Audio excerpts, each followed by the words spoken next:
Vox Ariana began just as the United States decided to deny gender identity. That wasn't a coincidence. It was a response.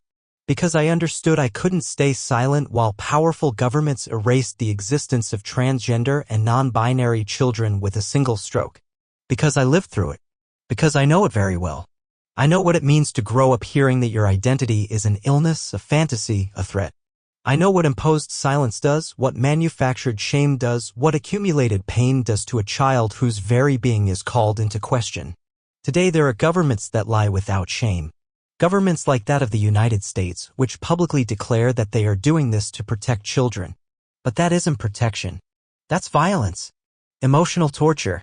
A deliberate policy to destroy the most vulnerable, to seed trauma from childhood, to ensure that those children grow up broken, full of fear, incapable of raising their voice or aspiring to any kind of power. When a child is told they cannot be who they are, that their identity doesn't exist, that they must conform to an imposed gender, they're not being protected.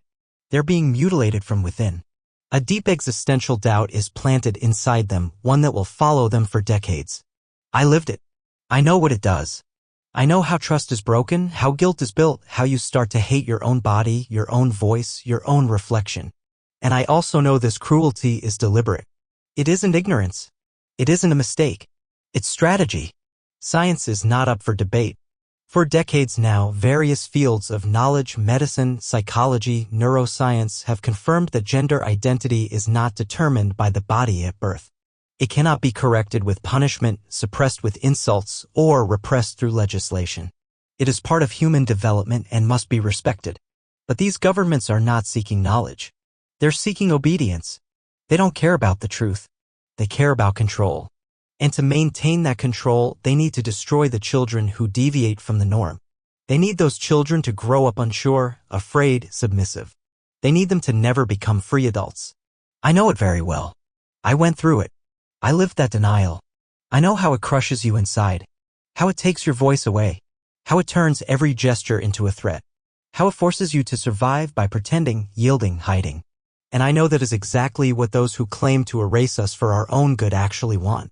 Because a transgender or non-binary child who grows up in peace, without trauma, with support, becomes a future adult who refuses to be trampled.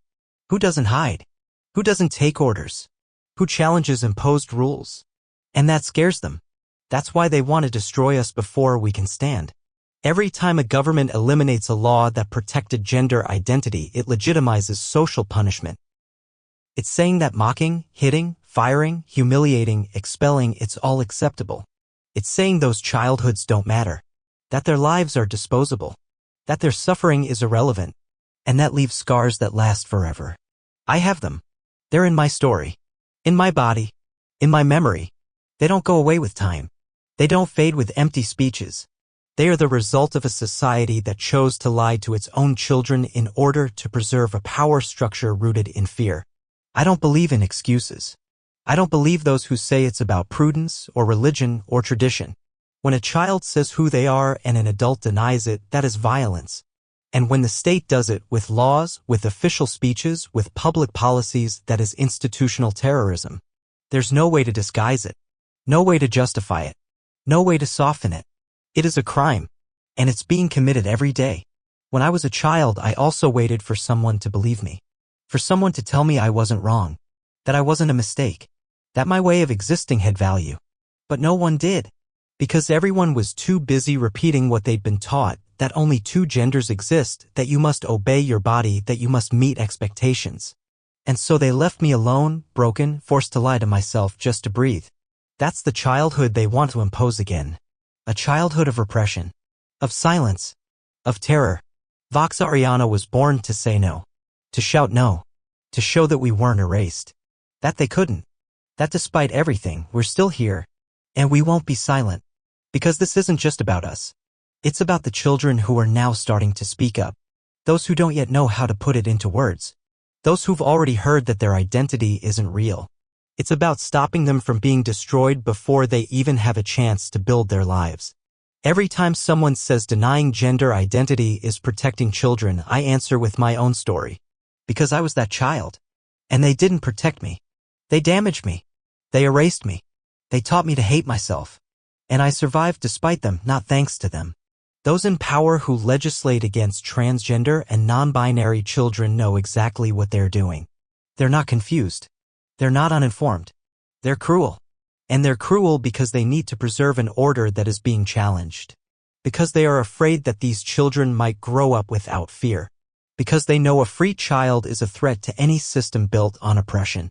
Denying gender identity is not a neutral position. It's a form of punishment, a tool for producing suffering. And when applied to children, that suffering becomes trauma, hopelessness, silence. They want us to be docile, to stop resisting, to never aspire to anything. That's why they start with childhood. That's why they try to break us before we can say no. I know it very well. That's why I speak. That's why I make Vox Ariana. Because I don't want other children to go through what I went through. Because I already lived what it means to be told you can't be. Because nothing is more dangerous to a society that denies diversity than a child who refuses to surrender. And I didn't surrender. And neither will they.